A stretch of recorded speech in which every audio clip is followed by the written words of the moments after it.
오늘은 광복절 77주년 기념주일입니다.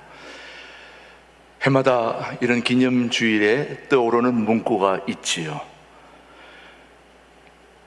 기독교인에게는 국경이 없습니다마는 신앙인에게는 우리의 조국인 대한민국이 있는 겁니다. 다시 말씀드리면 기독교는 국경이 없지만 우리 신앙인들에게는 우리의 조국인 대한민국이 있는 거죠. 여러분, 대한민국이 어떻게 시작됐는지 그 뿌리를 알고 계신가요? 궁금하지 않습니까? 성경적인 관점에 우리 대한민국의 뿌리는 어떻게 시작이 될까요? 어떤 감리교회 목사님이 우리 민족의 뿌리를 설명해 주시는데 굉장히 설득력이 있더라고요. 그래서 여러분들에게 소개를 합니다. 하나님이 이 세상을 창조하시고 우리를 만드셨죠. 누구를 제일 처음 만들었습니까? 아담과 하와를 만들었죠. 지으셨죠. 그의 자손들이 하나님의 뜻을 잘 준행하면 좋았는데 그 뜻을 따르지 않고 거스르게 되어 결국 죄를 짓게 됨으로 말미암아 심판을 받게 됐죠. 무슨 심판을 받았습니까? 홍수 심판을 받아서 온 세상이 다 멸망되게 생겼는데 유일하게 한 가정만 살아남았던 걸 우리는 알고 있죠. 누구 가정입니까? 노아의 가정만 살아남게 되었죠. 근데 그 노아가 아들을 셋을 낳았습니다. 잘 알다시피 함과 셈과 야벳, 야벳과 셈과 함, 이렇게 세 아들을 낳았는데 이 세 아들이 다 흩어지게 됐는데 함은 남쪽으로 내려가서 아프리카에서 살게 되었고, 그 다음 야벳은 북쪽으로 내려가서 유럽과 미국을 이루었지요. 그러면 셈은 어디로 갔을까요?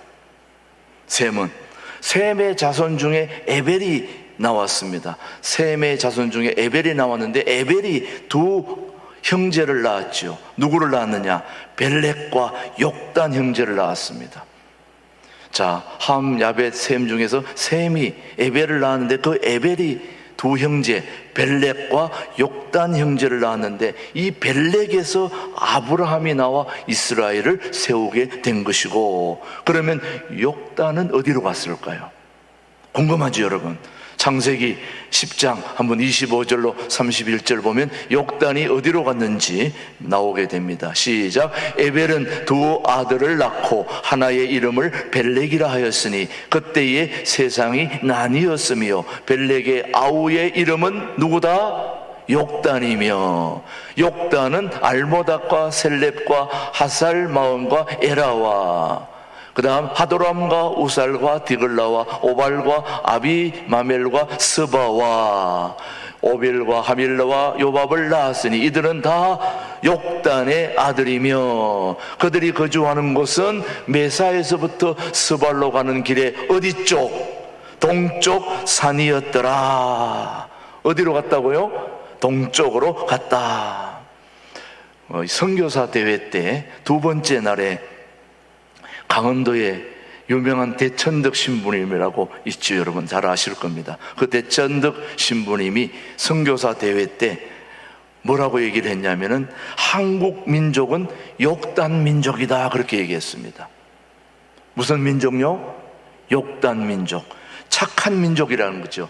936번의 침략을 받고도 한 번도 다른 나라를 침략하지 않은 착한 민족이 우리 대한민국이라는 겁니다. 하나님이 특별하게 사랑하시는 민족 중에 민족이 우리 대한민국이요. 그래서 바로 우리 대한민국이 제사장 민족이다. 하나님께서 남겨놓은 동방의 유대인이다. 이렇게 대천덕 신부가 설명을 했습니다. 더 감사한 것은 우리 대한민국이 제사장 나라일 뿐만 아니라 하나님께서 남겨놓은 동방의 유대인이다. 그렇게 설명을 했는데 굉장히 설득력이 있더라고요. 그래서 우리 민족은 분명 욕단 민족이라는 겁니다. 욕단, 셈의 자손이니.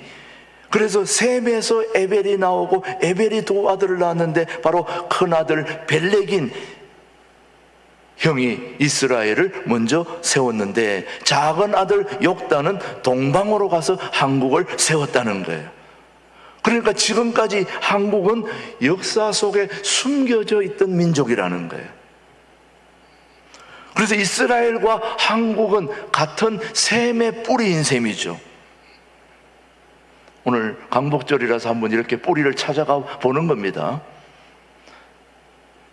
그런데 초창기부터 하나님께서는 이스라엘을 먼저 드러내어 사용하셨죠.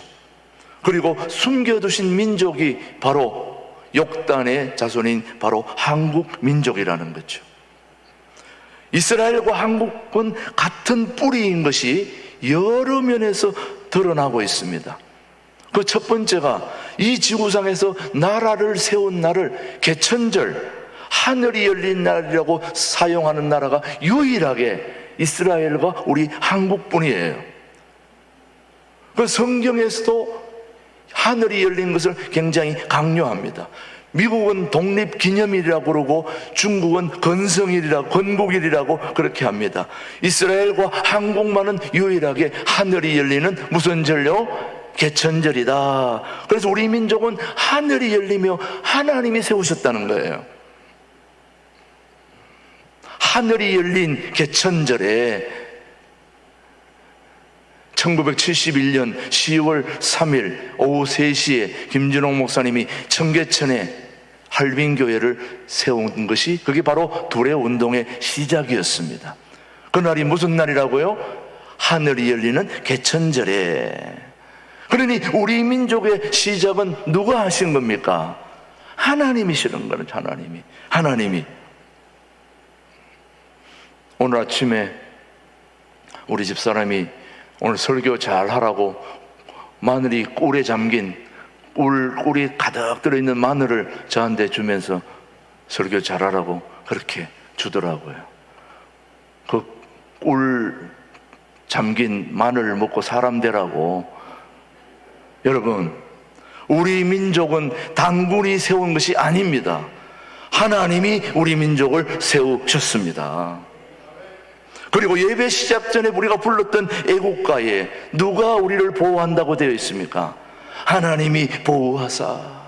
우리 모든 백성들이 다 애국가할 때 하나님이 보호하사, 이 하나님이 보호하사가 들어간 나라가 이스라엘과 한국뿐입니다. 그러니 이스라엘과 우리는 같은 뿌리라는 거죠, 여러분. 옷도 그렇습니다. 이스라엘에서 가장 경건한 옷이 무슨 옷입니까? 흰 옷입니다. 백보자 심판도 요한계시록에 나오고 성경에 등장하는 모든 이스라엘 민족의 뿌리를 가지고 있는 의상이 다 흰 옷들이에요. 우리 민족이 무슨 민족입니까? 백이 민족입니다. 진짜 그런지 안 그런지 제가 역사를 살펴보면서 사진을 3장을 준비했습니다. 사진을 보시면은 저 사진에 흰 옷 입은 다 무슨 옷들입니까? 흑백으로 저기 칼라 같은 데 보니까 무슨 옷들이에요? 흰 옷이죠. 예. 우리 조상들이 다 저 흰 옷을 입고 있는 거예요. 저 보세요. 다 까만 옷인지 다른 옷인지 무슨 옷입니까? 흰 옷이잖아요. 예, 저기도 한 사람만 중간에 저 까만 옷 입었네 보니까. 근데 대부분 다 무슨 옷이에요? 흰 옷을 입었잖아요. 우리나라는 백이민족입니다. 그런 걸 보면 뿌리가 이스라엘이나 우리가 다 같은 뿌리라는 걸 여러분 우리가 알게 되는 거죠. 여러분, 지구상에서 가장 꽃이 같은 나라 꽃도 바로 이스라엘과 한국입니다. 우리나라가 꽃이 무슨 꽃입니까? 무궁화. 이스라엘도 무궁화입니다. 그 무궁화, 이스라엘은 샤론의 꽃이라고 얘기합니다. 그게 다 무궁화입니다, 여러분. 예. 육상 경기 중에 가장 중요한 릴레이가 육상 경기 중에 참 꽃이기도 한데, 그 릴레이는 4사람 정도가 아니면 5사람, 10사람 이렇게 바톤을 주고받고 하면서 하는 경기가 릴레이인데, 그 릴레이 경기에서 가장 중요한 핵심이 출발과 마지막이에요. 출발을 잘해야 승리할 수 있습니다. 그리고 마지막을 잘해야 승리할 수 있습니다. 그래서 감독은, 육상 감독은 제일 먼저 뛰는 사람, 그리고 마지막 하는 사람을 제일 우선에 둡니다. 왜냐? 스타트를 잘해야 되니까, 먼저 나가야 되니까. 그리고 마지막에는 더 지구를 가지고 최선을 다해야, 마무리를 해야 릴레이 경기에서 이기게 되는 거죠. 그런 걸 보면은 하나님께서 이 마지막에 복음의 첫 주자가 어디입니까? 이스라엘이 복음의 첫 주자였다면 마지막 주자는 어디가 해야 될까요? 네, 우리 대한민국이 마지막 복음의 주자라는 것을 우리가 얘기하는 게 아니라 우리를 보고 있는 모든 세계의 신앙이 있는 사람들은 다 이구동성으로 그렇게 말하고 있는 것입니다. 그래서 하나님은 우리 민족에게 두 가지를 기대하고 있는 거죠. 하나님은 한국을 마지막 제사장 민족으로 기대하고 계시는 거죠. 우리 출애굽기 19장 5절 6절 한번 보십시다. 시작. 세계가 다 내게 속하였나니 너희가 내 말을 잘 듣고 내 언약을 지키면 너희는 모든 민족 중에서 내 소유가 되겠고. 이 말씀을 잘 보시면은 하나님의 말씀을 잘 언약을 지키는 나라, 우리 대한민국이 그런 나라가 아닙니까, 여러분? 그러니 우리 대한민국이 바로 하나님의 제사장 민족으로 기대하고 계신다는 말씀이죠, 여러분. 우리도 또 그렇게 쓰임 받았으면 좋겠어요, 여러분. 한국은 마지막 민족 제사장이 될 것으로 저도 확신합니다, 여러분. 두 번째, 하나님은 한국을 마지막 선교사 민족으로 기대하고 계시는 거예요. 지금 한국의 선교사는 세계 2위입니다. 2위. 1972년 한국 선교사의 수는 겨우 33명이었습니다. 그런데 1986년 511명이 되었고, 그러나 지금 세계 선교사에 나가 있는 선교사가 공식적으로 169개국에 22,014명이 지금 우리나라 선교사로 지금 나아가서 활동하고 있습니다. 물론 코로나 때문에 들어오신 분들도 많고 하니까 조금 상황은 달라졌겠습니다만은, 그래도 선교사 파송 1등은 미국이고 2등은 어디라고요? 대한민국입니다. 선교사 파송 1등 미국은 얼마 전 통계로 보면 46,000, 우리 2배 정도 되죠. 381명이고 3위가 인도로 2만 명가량 되고 4등이 영국으로 5,600명 정도 됩니다. 우리나라 선교는 지금 기하급수적으로 많이 늘어났지만, 그런데 생각이 있는 분들은 그렇게 얘기합니다. 이게 우연치고는 우리나라 GNP가 5,000불 시대에 우리나라 파송 선교사가 5,000명 정도로 왔다는 거다. GNP가 5,000불 정도 때는 5,000명, GNP가 1만 불 시대의 선교사 수는 1만 명이 되었다는 거예요. 이 우연치고는 참 특이합니다. 근데 우리나라 선교사 수가 2만여 명이 되고 나니까 우리나라 GNP도 얼마로 됐어요? 2만 불이 된 거예요. 공교롭게도 선교사 수와 GNP 수가 일치되어 가고 있다는 걸 통계하는 분들이 굉장히 주의를 깊게 살펴보고 있다는 것입니다. 지금 추세를 보면 머지않은 때에 우리 선교사 수가 미국을 앞지르게 되지 않을까, 그렇게 보는 분들이 많습니다. 우리나라는 세계 최대의 복음 수출국이 되어야 되지 않겠냐 이거죠, 여러분요. 이 같은 하나님은 우리 민족을 제사장 민족으로, 선교사 민족으로 기대하고 있다는 것을 우리는 오늘 본문에서 우리가 살펴보고 있는데, 오늘 본문에서 하나님 말씀이 에스겔에게 다시 임하여서 우리에게 말씀할 때에 하나님께서는 에스겔에게 막대기 하나를 가져다가 그 위에 유다와 그 짝 이스라엘 자손이라고 쓰라고 하셨으며, 또 다른 막대기 하나를 가지고 그 위에 에브라임의 막대기, 곧 요셉과 그 짝 이스라엘의 온 족속이라고 그렇게 말씀하셨습니다. 그래서 이 막대기 두 개를 서로 합하여 하나가 되게 하라 그렇게 했습니다. 사실 에스겔도 이게 무슨 뜻인지 이해할 수 없는 그런 상징적인 행위였다고 그렇게 말하고 있습니다. 하나님께서는 남왕국 유다와 북왕국 이스라엘이 하나님 손에서 뭐가 된다고요? 하나가 될 것이다, 그렇게 얘기했습니다. 에스겔은 이해가 되지 않았지만 하나님의 말씀대로 순종을 했습니다. 그리고 그는 기뻐해서 하나님의 손에서 둘이 하나가 되리라는 것은 이스라엘의 회복을 뜻하는 것입니다. 이스라엘이 북왕국, 남왕국 유다와 북이스라엘이 갈라졌는데 이것이 하나님 안에서 뭐가 된다고요? 하나가 된다는 것입니다.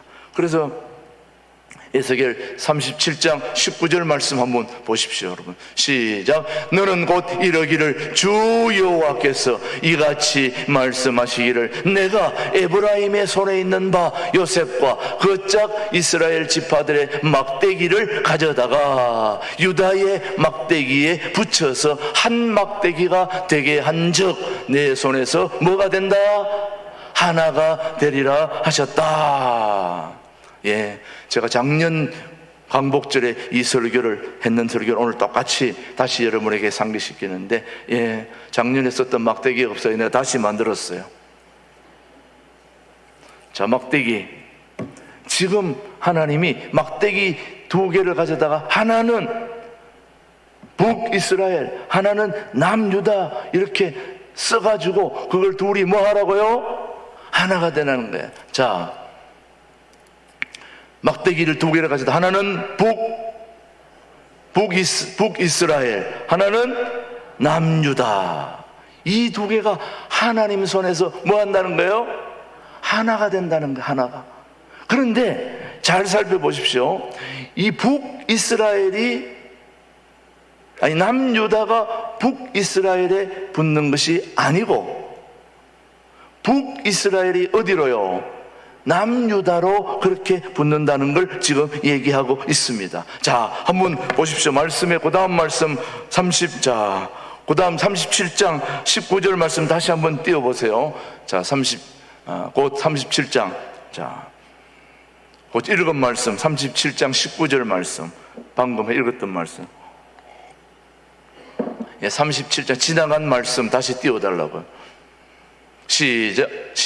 너는 곧 이러기를 주 여호와께서 이같이 말씀하시기를 내가 에브라임의 손에 있는 바 요셉과 그 짝 이스라엘 지파들의 막대기를 가져다가 유다의 막대기에 붙여서 한 막대기가 되게 한즉 내 손에서 하나가 되리라 하셨다 하고. 자, 여러분, 이 2개에서 북이스라엘이 남유다로 가는 게 아니라, 남유다가 북이스라엘로 가는 게 아니라 북이스라엘이 남유다 쪽으로 내려간다는 거. 다시, 지금 왜 이것을 얘기하냐면 북이스라엘, 남유다 어느 것이 정통일까, 여러분?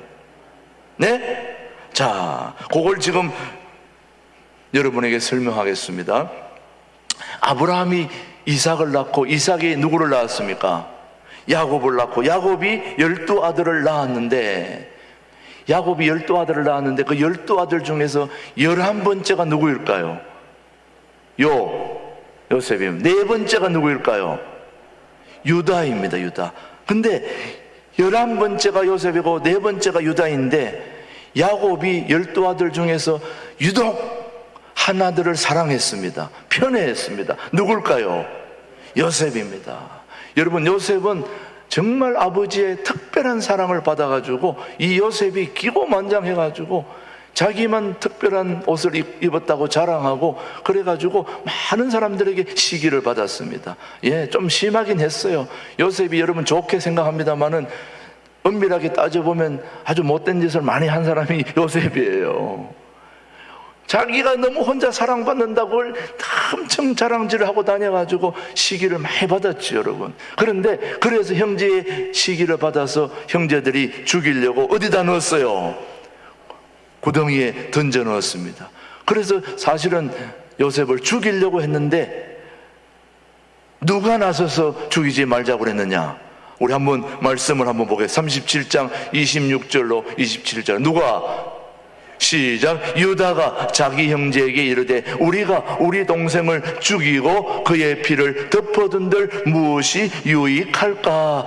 자, 그를 이스마엘 사람들에게 팔고 그에게 우리 손을 대지 말자. 그는 우리의 동생이요 우리의 혈육이니라 하매 그의 형제들이 청종하였더라. 자, 요셉을 살려준 사람이 누구입니까?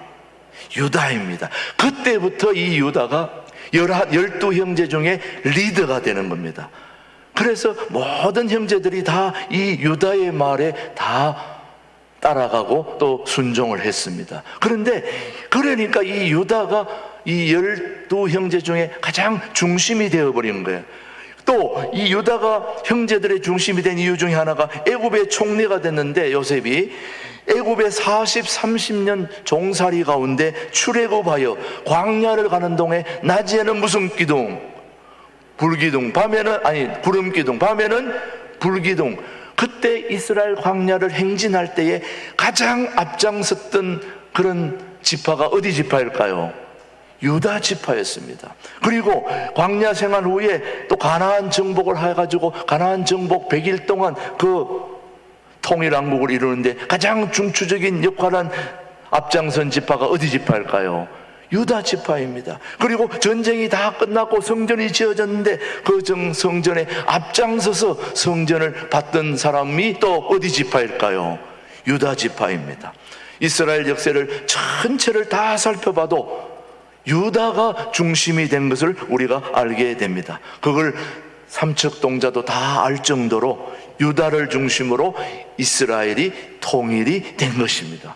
예루살렘도 유다 나라 남쪽이고, 그래서 여러분 에스겔 37장 19절에 바로 이스라엘 지파들의 막대기를 가져다가 시작. 너는 곧 이르기를 주 여호와께서 이같이 말씀하시기를 내가 에브라임의 손에 있는 바 요셉과 그 짝 이스라엘 지파들의 막대기를 가져다가 유다의 막대기에 붙여서 한 막대기가 되게 한즉 내 손에서 하나가 되리라 하셨다 하고, 22절 한번 보십시오. 뭐라고 되어 있나? 37장 22절 시작. 그 땅 이스라엘 모든 산에서 그들이 한 나라를 이루어서 한 임금이 모두 다스리게 하리니 그들이 다시는 두 민족이 되지 아니하며 두 나라로 나누어지지 아니할지라. 그렇게 말씀하시면서 두 막대기를 붙이는데, 다시 말씀드립니다.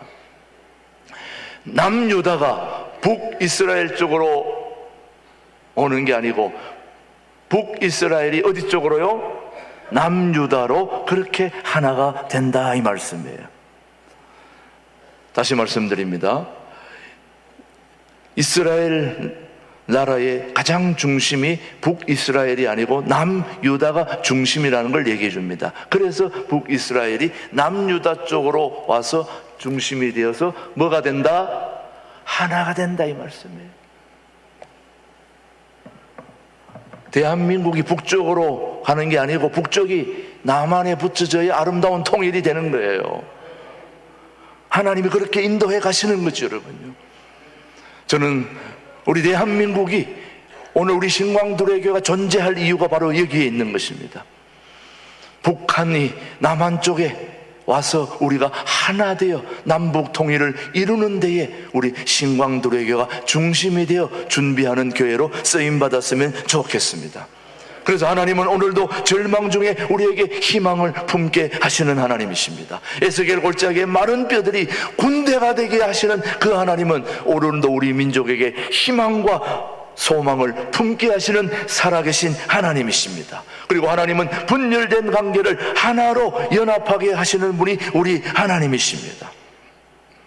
그래서 우리 모든 민족들이 하나가 되게 하는 이 소중한 역사가 오늘 이 강복절에 다시 한번 우리 마음을 모두 하나님께 영광 올려드리는 복된 성도들이 되기를 주님의 이름으로 축복합니다. 시편 133편 1절 말씀은 우리에게 말합니다. 시작. 보라, 형제가 연합하여 동감이 어찌 그리 선하고 아름다운고. 마지막 이 얘기로 여러분 오늘 설교를 마치겠습니다. 미국의 유명한 밥 호프라고 코미디언이 있습니다.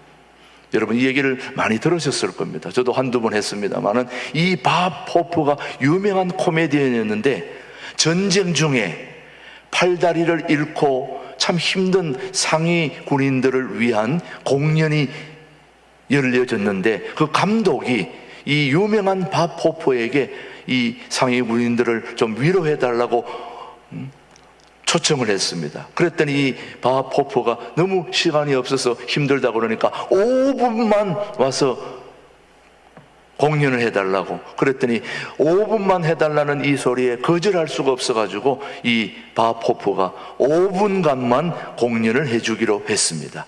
그래도 많은 상위군들이 앉아 있는데 이 밥 포프가 유명한 코미디언으로서 앞에 나와서 5분간을 공연하는데 처음에는 뭐 달갑지 않게 나가서 시작을 했는데 나가서 하는 동안에 너무 이 양반이 감동이 돼가지고 5분 하러 나갔던 사람이 40분을 하고 들어온 거예요.